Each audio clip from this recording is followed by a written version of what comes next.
एक छोटे से गांव में एक गरीब व्यक्ति ने अपने खानदान के पुराने दस्तावेजों का खजाना खोजने के लिए अनोखा सफर शुरू किया। उसके दादाजी ने उसे अपने मृत्यु के पहले बताया था कि वे गांव में एक खजाना छिपा कर गए हैं और उसने एक मानचित्र बनाकर उसकी सहायता से खजाना की जानकारी अपने परिवार को सौंपी थी। उस दिन से वह व्यक्ति निरंतर खजाने की खोज में लगा रहा। वह अपने खानदान के सभी दस्तावेजों को ध्यान से पढ़ता, उन्हें अध्ययन करता और गांव के चारों ओर खूबसूरत जगहों पर जाकर खोज करता रहता। एक रात जब सभी सो गए थे, उसका मन उत्साह से भरा हुआ था, क्योंकि उसे लगा कि वह आखिरकार खजाना मिलने के लिए करीब पहुंच गया है।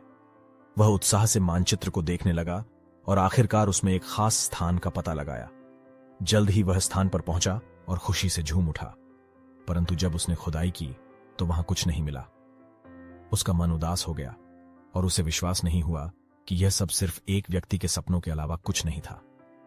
वह निराश होकर वापस घर लौट आया, परंतु वह खजाने की खोज नहीं छोड़ने वाला था। वह फिर से मानचित्र को देखने और दस्तावेजों को पढ़ने लगा। वह धीरे धीरे अपने गांव के इतिहास, उसके निवासियों के जीवन और अपने पिता के दादाजी की संघर्षपूर्ण कहानी को समझने लगा। कुछ समय बाद उसे अपने दादाजी द्वारा छिपाए गए एक बड़े पेड़ के नीचे खजाने का पता लगा। उसे खुशी की लहर आई और उसने खजाने को निकालकर अपने गांव के लोगों के सामने रख दिया।